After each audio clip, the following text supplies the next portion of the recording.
पक्षाची खिचडी आहे। राहुल गांधींना त्यांच्या खिचडीतले लोक देखील नेता मानायला तयार नाही आहेत। परवा त्या कम्युनिस्ट पक्षाचे मुख्यमंत्री म्हणाले राहुल गांधी हे अपरिपक्व आहे, इमॅच्युअर आहे, हे देशाचं नेतृत्व करू शकत नाही। त्यांच्या आघाडीची अवस्था अशी आहे की त्या ठिकाणी राहुल गांधींना नेता मानायला शरद पवारही तयार नाहीत आणि उद्धव ठाकरेही तयार नाहीत। आणि आता तर आमच्या संजय राऊतांनी घोषित करून टाकलं, म्हणाले देशाचे मुख्यमंत्री उद्धव ठाकरे होणार आहेत। आता मला सांगा, ज्यांचा एकही व्यक्ती निवडून येऊ शकत नाही ते देशाचे प्रधानमंत्री होऊ शकतात का? होऊ शकतात का? बंधू भगिनींनो, ज्यांनी हिंदू हृदय सम्राट शिवसेना प्रमुख बाळासाहेब ठाकरे यांचे विचार सोडले, त्या उद्धव ठाकरेंच्या पाठीशी कोणीतरी जाईल का? कोणीच जाणार नाही। आणि परवा या ठिकाणी शरद पवार साहेब आले होते आणि शरद पवार साहेब म्हणाले मागच्या वेळेस नवनीत राणांना पाठिंबा दिला त्याबद्दल मी माफी मागतो। अरे पवार साहेब, तुम्हाला माफी मागायची असेल तर याकरता मागा की तुम्ही सातत्याने विदर्भावर अन्याय केला, तुम्ही सातत्याने अमरावतीवर अन्याय केला, तुम्ही सातत्याने आम्हाला मागास ठेवलं। आज मोदीजींच्या नेतृत्वात या ठिकाणी टेक्सटाईल पार्क आला, मोदीजींच्या नेतृत्वात रेल्वे स्टेशनचं सौंदर्यीकरण आलं, मोदीजींच्या नेतृत्वामध्ये या ठिकाणी इंडस्ट्री आली, मोदीजींच्या नेतृत्वात विमानतळाला गती मिळाली, मोदीजींच्या नेतृत्वात मेडिकल कॉलेज या ठिकाणी आलं, मोदीजींच्या नेतृत्वात क्रीडा विद्यापीठ या ठिकाणी आलं, मोदीजींच्या नेतृत्वात पहिलं मराठी भाषा विद्यापीठ आमच्या रिद्धपूरला त्या ठिकाणी आलं। आणि मित्रांनो, या ठिकाणी मोदीजींच्या नेतृत्वात विकासाला सुरुवात झाली।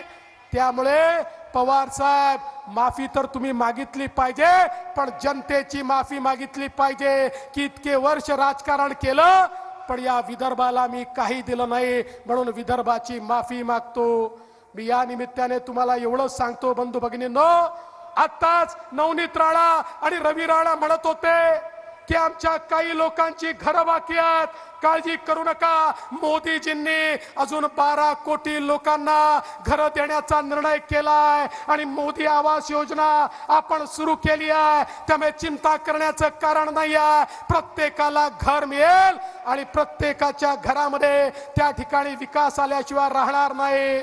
मी तुम्हाला एवढंच सांगण्याकरता आलो आहे, मोदीजी किती संवेदनशील आहेत, आमचे मुख्यमंत्री किती संवेदनशील आहेत।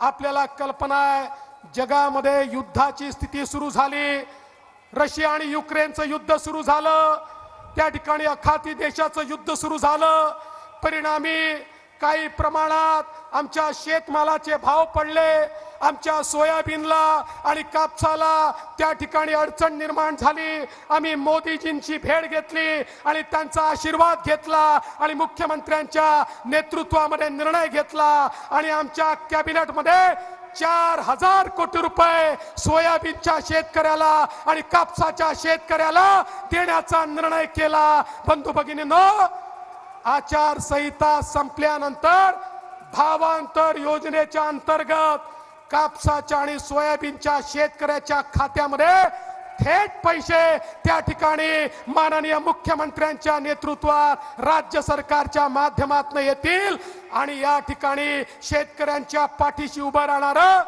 हे देशाचं सरकार आणि राज्याचं सरकार आहे।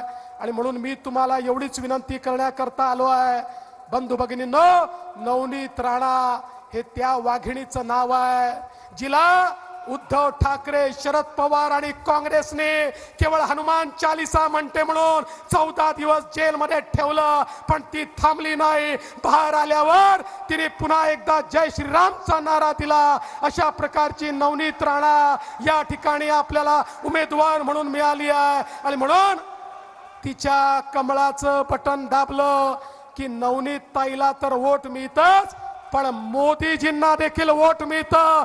मोदीजींना वोट देण्याकरता येत्या 26 तारखेला कमळाचं बटन दाबा, एवढीच विनंती करतो आणि माझं बोलणं संपवतो। धन्यवाद।